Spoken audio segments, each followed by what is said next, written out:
Chers amis, bonjour. Nous sommes dans une situation, comme vous le savez, bien particulière de confinement. On est chez soi, dans nos maisons. Et je vais vous donner quelques petites pistes pour justement vous retrouver entre vous, spécialement le dimanche, mais je vous encourage particulièrement à ne pas le faire que le dimanche, mais aussi chaque jour de la semaine, avec l'évangile de chaque jour. Vous savez, la liturgie nous donne chaque jour une parole de Dieu différente. Et c'est l'occasion, peut-être, puisque on le dit si souvent. Moi, je sais qu'au début du carême, j'ai insisté beaucoup pour dire prenez le temps de lire la parole de Dieu. Vous savez que sur certains clochers de la paroisse, on a même mis en place des temps de partage de l'évangile juste avant la messe du dimanche. Là, on va être, entre guillemets, un peu contraint et forcé de le vivre ainsi. Alors, je voulais simplement, en préambule, vous donner quelques pistes. Ce qui me semble important, c'est d'abord le dimanche, retrouvez-vous entre vous, priez le Seigneur. Vous faites cette expérience un peu particulière de ce qu'on appelle la communion spirituelle.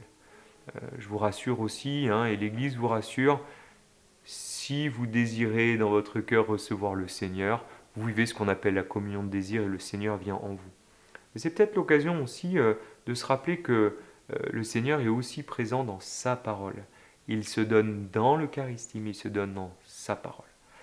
Alors comment finalement prendre le temps de partager la parole de Dieu? Parce que l'homélie du dimanche nous aide justement à entrer un peu plus dans la parole de Dieu. Alors là simplement c'est pour vous redire comment pouvoir tout simplement vivre ce temps de partage autour de la parole de Dieu. Donc il y a un livre qui est essentiel qui s'appelle la Bible, qui est faite pour être ouverte. C'est peut-être l'occasion d'ailleurs de se dire, où est ma Bible à ma maison? Est-ce que je prends le temps de l'ouvrir?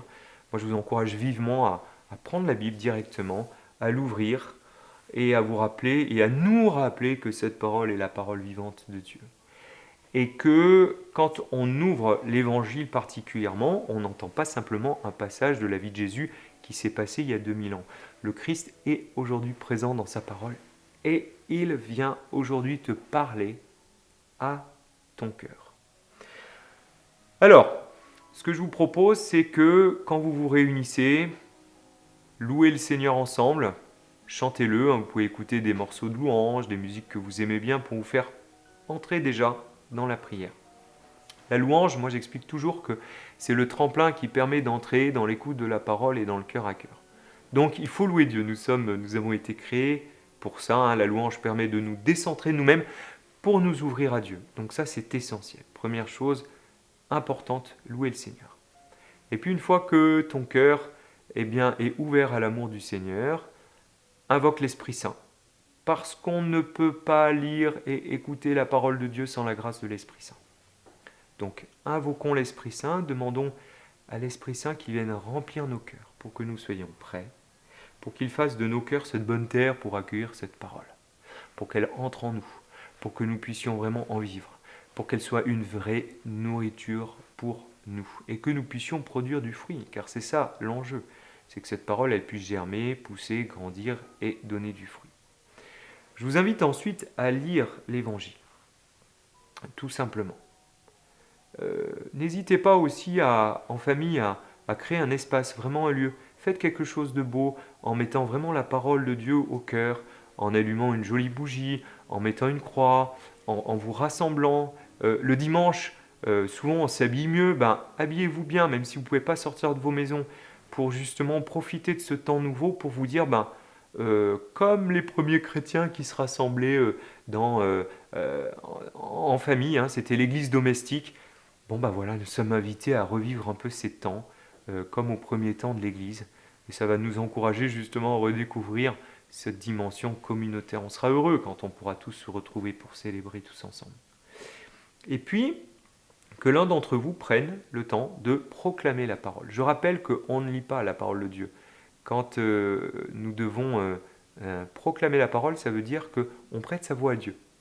Donc quelqu'un va préparer la proclamation de la parole pour la rendre vivante, pour que nos oreilles et donc notre cœur soient prêts à l'entendre.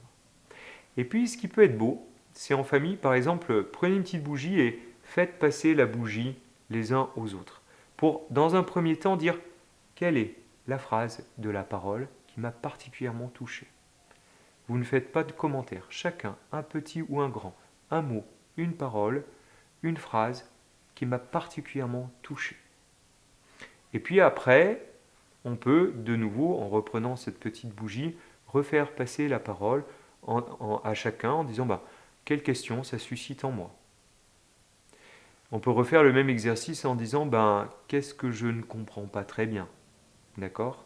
Et puis à partir de là, entrer vraiment dans la prière et qu'il y ait peut-être quelqu'un, alors grâce aux commentaires qu'on fera aussi, cela vous aidera à avoir des clés pour comprendre aussi le texte de la parole de Dieu, parce que ça c'est important, d'avoir aussi un éclairage un peu autre. Vivons ce temps comme un temps de prière, un temps de méditation, un temps où on se retrouve autour de cette parole de Dieu qui est vivante, qui est la parole même de Dieu. Vous savez que le Christ Jésus est la parole même de Dieu. L'évangile, c'est un mot qui signifie promesse, qui signifie bonne nouvelle. Cette promesse qui avait été annoncée déjà dans l'Ancien Testament, elle se réalise pleinement en Jésus-Christ, Dieu qui s'est fait homme. Le Verbe s'est fait chair et il habitait parmi nous. C'est le Christ vivant. Cette promesse, elle nous avait été annoncée, elle se réalise pleinement en Jésus-Christ. C'est pour ça d'ailleurs que dans la liturgie, toujours, on commence en écoutant un passage de l'Ancien Testament. Vous savez que la première lecture, c'est toujours un passage de l'Ancien Testament. Et toujours, ce passage n'est pas choisi au hasard, il est à mettre en lien direct avec l'Évangile, pour montrer justement profondément que tout ce qui a été annoncé dans l'Ancienne Alliance se réalise telle une promesse en Jésus-Christ, la parole de Dieu faite chair. Voilà, chers amis, prenons le temps vraiment de nous retrouver autour de cette parole de Dieu. Vous savez que le mot Bible vient d'un mot latin, ta biblia, qui veut dire bibliothèque. C'est une merveille des merveilles. Vous avez 73 livres là-dedans, et tous ces livres nous invitent à entrer, à relire finalement l'histoire de l'humanité, à relire ta propre histoire pour comprendre comment Dieu entre dans ta propre histoire. Alors à chaque fois que Jésus fait une rencontre, c'est toi qui l'as rencontré d'une manière toute particulière. Ça peut être aussi un exercice. Par exemple, dimanche dernier, on avait le beau passage de l'évangile de la Samaritaine. Très belle rencontre entre Jésus et cette femme. Tu peux enlever le mot Samaritaine et mettre ton prénom, en prenant conscience que c'est Jésus lui-même qui vient aujourd'hui à ta rencontre. Voilà, tous ces petits exercices spirituels qui vont nous permettre de méditer la parole de Dieu, de nous rapprocher du Seigneur et de faire de notre cœur vraiment cette bonne terre où vient la parole de Dieu qui va pouvoir produire du fruit comme Jésus nous y invite. Alors bon temps de méditation, bon temps et restons vraiment ensemble, unis en communion spirituellement dans cette union de prière si chère en ces moments si particuliers. Que le Seigneur vous bénisse en abondance et à bientôt pour une prochaine vidéo.